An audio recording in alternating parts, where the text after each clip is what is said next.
daughters here is because one of those projects was a project he was going to do called the Rhynes Pitch Rescue, which was about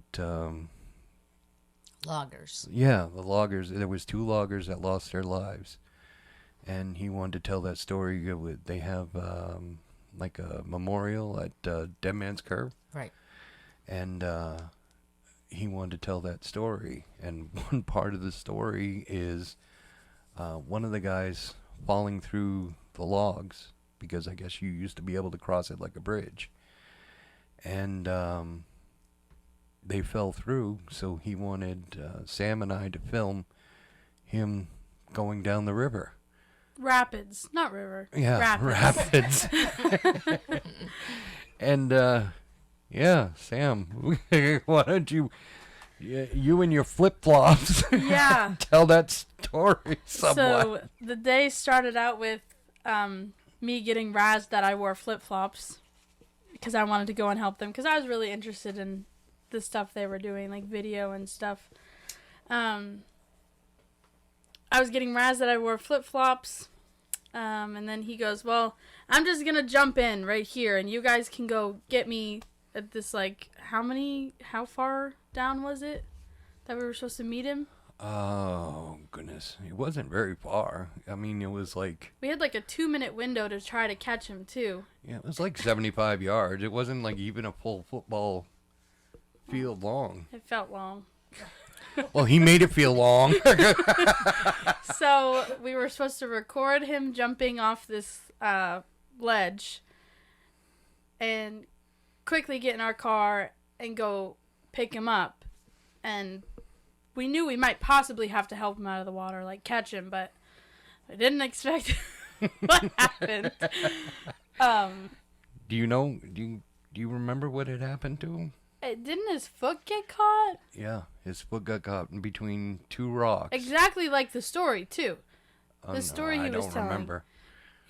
I feel like I remember him saying his foot got caught just like the person's story he was retelling. But his foot got caught, and we were at the spot we were supposed to meet him, and we were yelling Dan for, I felt like 20 minutes. Well, we had hopped in the car, too, and went up the road further to make sure he didn't miss his mark. Remember, we went up the road and around that bend there, and... Oh, no, I don't remember that. All the time, just screaming out the windows, Dan! Oh, no, I don't remember that. I just remember standing on the rocks, screaming for him, trying to find him somewhere. How old were you? Oh, I was only 13. Okay, I felt that was important. Yeah. Oh, yeah. Yeah, it's important later. Yeah, I was only 13, too, so I wasn't in high school or anything. We're yelling, Dan, Dan, felt like forever. And then I guess you, Dad, finally saw him. I never saw him waving. I didn't even believe he was on the island. He popped up, there was like an island, a little tiny island, and he popped up on the island waving his hands, and I treaded in the water. Dad can't swim either. He said, I'll go get him. And I said, but you can't swim. He goes, well, I'll be okay. And so he's crossing this, and we're in a calm area of the water where we could go get him, but there was this one little spot that was fast water, and I knew that there was bound to be slippery rocks. So even though my dad might be able to touch, if he slips, he's not going to be able to get his head back up. So he finally is like, I'm just going over. So he went over, and I'm yelling, Dad, because he had to go around. This is important too. You had to go around rocks where I couldn't even see you. Yeah. So he's going around the rocks, and I'm yelling, Dad, literally every 2 seconds. And I hear nothing. He kept saying, I'm right here. I'm right here. And then one time I said, Dad, nothing. I'm like, Dad? Well, what you didn't know is at that point I had stepped on like this pyramid type rock that was very slippery. And my feet went down into the water, and the back of my head went on the other side.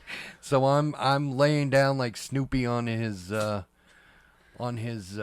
doghouse there, only in the opposite direction. So my heels were almost touching my head, and I'm thinking to myself, that really hurt badly. And Dan's over there going, because he saw me fall, and he was like, "Are you okay?" And I was like, "Yeah."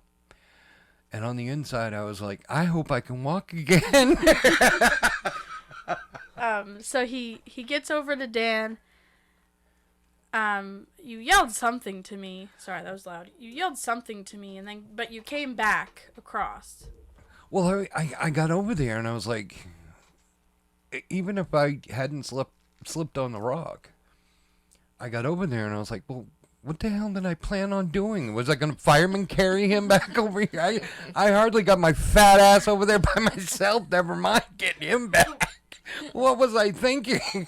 So I got over there, and I was like, well, I made sure he was okay, and he was fine, but he couldn't really move because his foot had gotten caught, and it was pretty bunged up. So I said, what I'll do is I'll go cross back, and I'll get in the car.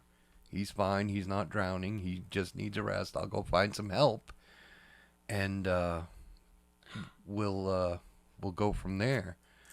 And I got about halfway across when I realized I am in no shape to do this. I almost ran out of breath. My back was now just throbbing. Well, yeah, you got over. You tossed me the keys and said, "Go find help." And then he passed out on a rock. Yeah, well, and that's I was about like, all I "Dad? could get out. Dad! And he just yelled at me to go. And it's also important to note, the entire drive down this little road, we looked at all of the camps and even noted, wow, nobody's here this week. Which was like foreshadowing if we only knew. I hope nothing bad happens. So I grab the keys. I'm panicking. And I start to drive the car at 13, which I had never done before in my life. And I would say I wasn't too bad, except for the tree that I hit. Yeah, and she backed up into a tree, so that was fun. And then the road, too, is very narrow. And even in the driver's side, if you look over, you can see the edge into the rapids. And I'm driving slow, and then all of a sudden, because I don't know how to press on my brakes slow, I slam on the brakes. My head goes forward. I'm like, I need my seatbelt.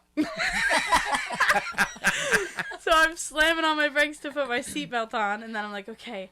And I stopped at every camp, screamed. No one.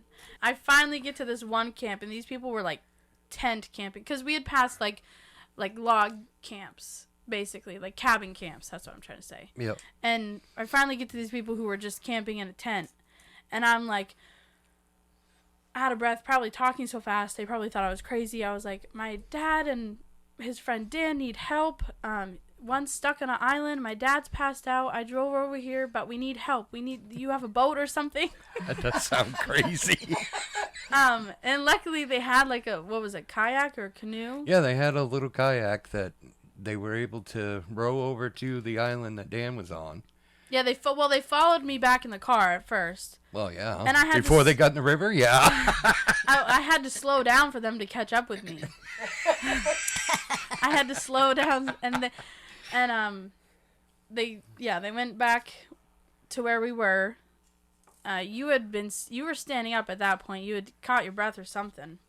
Well, I had gotten up. I stood up, and all of a sudden, my stomach just went blub. So I had to find like a part of the river that was kind of hidden, and I met Ralph at that point.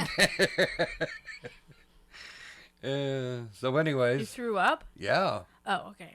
I couldn't tell if you meant like you had met somebody named Ralph. Yeah. No. Ralph helped them all the time. No, I didn't know if you meant like you had to like squat down and go to the bathroom. Oh, no.